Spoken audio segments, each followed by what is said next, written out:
Assalamu alaikum. Welcome to today's class. Today we will learn he, she and his, her. Okay? আমরা গত সপ্তাহে বা last class 5 number লেসনে আমরা শিখেছিলাম I, we, you, your ইত্যাদি প্রোনাউনগুলো। আজকে আমরা আরও 4টি প্রোনাউন শিখব। এটি একটি ছোট্ট ক্লাস, তোমরা মনোযোগ দিয়ে শিখবে, কিন্তু এখানে অনেকেই ভুল করে একটু অসাবধানতার কারণে। চলো আমরা শুরু করি। হি, হি মানে সে। আবার শি, SHE, শি, শি মানে হচ্ছে সে। কিন্তু এই হি কখন ব্যবহার হয় এবং শি কখন ব্যবহার হয় তোমরা অনেকেই জানো। হি পুরুষদের ক্ষেত্রে বা ছেলেদের ক্ষেত্রে হি মানে সে ব্যবহার হয়, আর মেয়েদের ক্ষেত্রে বা মহিলাদের ক্ষেত্রে শি ব্যবহার হয় সে বোঝাতে। সে এবং তারপর হচ্ছে তার, হিজ।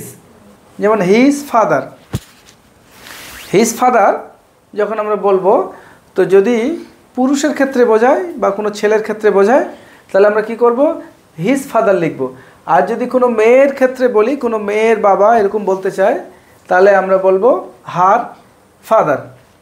তো হি, হিজ, শি, হার, এটা মনে রাখবে। হি সে, হিজ তার, শি সে, হার তার। তাহলে এটা একটা ছন্দের মতো করে আমরা মুখস্থ করে নেব, হি, হিজ, শি, হার। চলো কয়েকটা উদাহরণ দিয়ে আমরা বোঝার চেষ্টা করি। প্রথমে দেখো 1 নম্বর, হি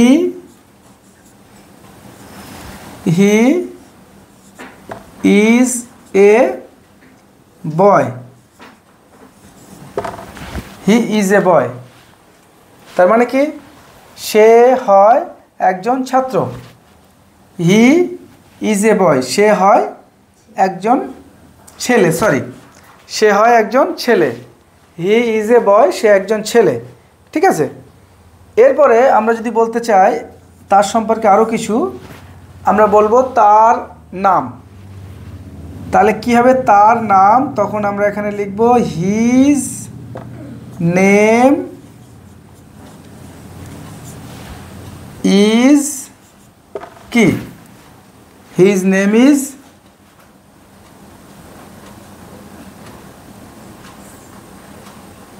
উসামা।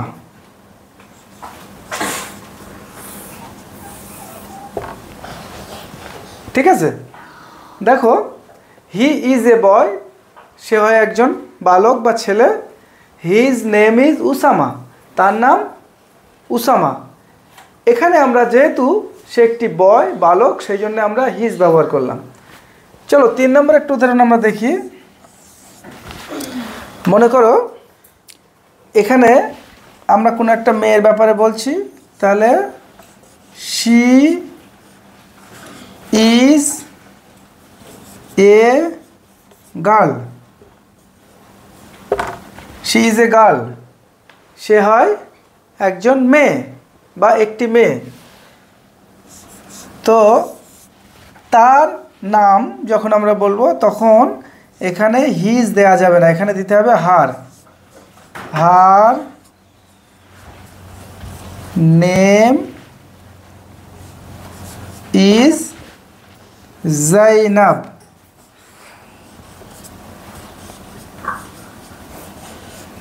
ওকে। তাহলে শি ইজ এ গার্ল, সে হয় একজন বালিকা বা মেয়ে। তো যেহেতু মেয়ে, সেই জন্য এখানে শি ব্যবহার করলাম, এখানে হি ব্যবহার করা যাবে না, যদিও হি এবং শি এর অর্থ একই। এবং যখন বলবো তার নাম, তাহলে সেখানে আমাদের লিখতে হবে হার নেম, এখানে হিজ নেম লেখা যাবে না, যেহেতু মেয়ের সম্পর্কে বলছি, একটি মেয়ের সম্পর্কে। তো এটা খুবই সিম্পল ব্যাপার, কিন্তু আমরা অনেক সময় অসতর্কতাবশত ভুল ব্যবহার করে ফেলি। তো এটা বারবার ইউজ করতে করতে আমরা শিখে যাব। তাহলে মনে রাখতে হবে হি, হিজ, শি, হার। চলো আমরা আরও কিছু উদাহরণ দেখে নিই। এখানে দেখো প্রথমে যে উদাহরণটি আছে, হি ইজ এ বয়, এটা আমরা আগেও দেখেছি। হি ইজ এ বয়, সে হয় একজন বালক। হি ইজ এ স্টুডেন্ট, সে হয় একজন ছাত্র। ঠিক আছে, তারপরে দেখো হিজ নেম ইজ অমল, তার নাম হয় অমল। আমরা এর আগেও দেখেছি এই সেন্টেন্সটা। হিজ নেম, তার নাম, ইজ মানে হয় Amal. His shirt is red, তার জামাটি লাল বা তার জামা লাল।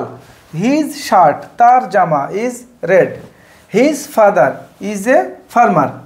এখন এখানে যদি এই বয়ের বদলে শুধুমাত্র গার্ল হয় তাহলে এগুলো সব চেঞ্জ হয়ে যাবে। এই হিগুলো হয়ে যাবে শি আর হিজগুলো হয়ে যাবে হার।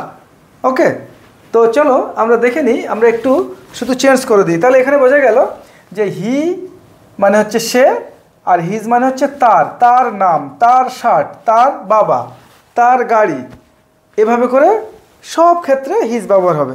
ঠিক আছে, খুবই সহজ, একটু মনে রাখতে হবে। এরপরে দেখো আমরা এই সেন্টেন্সগুলো একই রকম রেখে শুধু আমরা এখানটাতে যদি এটাকে তাহলে কি করতে হবে, শি করতে হবে। শি ইজ এ গার্ল, দেখো she is a girl, GIRL, girl. She is a girl, she is a girl, সে হয় একটি বালিকা বা একটি মেয়ে। তখন এটা হবে শি।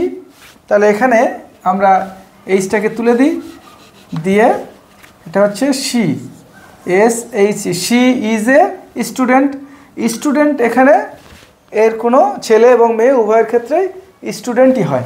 ঠিক আছে, তাহলে শি ইজ এ স্টুডেন্ট, সে হয় একজন ছাত্রী। এখানে বাংলাতে আমরা বলবো ছাত্রী, কিন্তু বাংলাতে ছাত্র এবং ছাত্রী হয়, কিন্তু ইংলিশে ছাত্রছাত্রী উভয়ের জন্যেই স্টুডেন্ট ব্যবহার করা হয়, আলাদা করে কোনো শব্দ নেই। তারপরে হিজটা হয়ে যাবে হার, হিজ নেমের জায়গায় হবে হার নেম ইজ, এখানে নামটা চেঞ্জ করে দাও, হার নেম ইজ কি, রূপা, হার নেম ইজ রূপা, তার নাম রূপা। তারপরে হার শার্ট ইজ রেড, এই সেন্টেন্সটা একই রকম রেখে দেওয়া যায়। তার জামা কি, শার্টের জায়গায় আমরা ফ্রক লিখতে পারি বা শার্ট দিলেও অসুবিধা নেই। Her shirt is red. তারপরে এখানে হবে কি, her father is a farmer, her father is a farmer, ফার্মারের জায়গায় তুমি অন্য কিছু লিখতে পারো। তাহলে এখানে দেখো যখনই সাবজেক্ট যার সম্পর্কে বলছি সে যখন মেয়ে হয়ে যাচ্ছে বা মহিলা হচ্ছে, তখন এই প্রোনাউন হি থেকে চেঞ্জ হয়ে শি হয়ে যাচ্ছে। এবং যখন তার নাম বলবো আমরা কোনো মেয়ের ক্ষেত্রে, তখন হবে হার নেম, হার শার্ট, হার ফাদার, হার কার, হার স্কুল, এভরিথিং হার হয়ে যাবে যদি যার সম্পর্কে বলছি সে যদি মেয়ে হয় বা মহিলা হয়। তাহলে তোমরা আশা করছি বুঝতে পেরেছো। তাহলে এই যে আজকে আমরা শিখলাম চারটি প্রোনাউন, এই চারটি প্রোনাউন যেন আমাদের কোনোভাবে ভুল না হয়। হি, আর হচ্ছে হিজ, আর শি, আর হচ্ছে হার। হি, হিজ, আর শি, হার, এই চারটি প্রোনাউন আমাদের যেন কোনোভাবে ভুল না হয়। এই চারটি প্রোনাউন যদি আমরা মনে রাখতে পারি তাহলে আমাদের এই যে কমন মিস্টেক এটা আর হবে না। আশা করছি তোমাদের এটা মনে থাকবে। প্রয়োজনে তোমরা ক্লাসটা, ভিডিওটা বারবার রিপিট করে করে দেখতে পারো, যাতে করে তোমাদের এগুলো একেবারে মুখস্থ হয়ে যায়। তো আজকে এতটুকুই, দেখা হবে পরবর্তী ক্লাসে। ততদিন পর্যন্ত তোমরা ভালো থাকবে, সুস্থ থাকবে এবং খুব মনোযোগ দিয়ে পড়াশোনা করবে। আসসালামু আলাইকুম।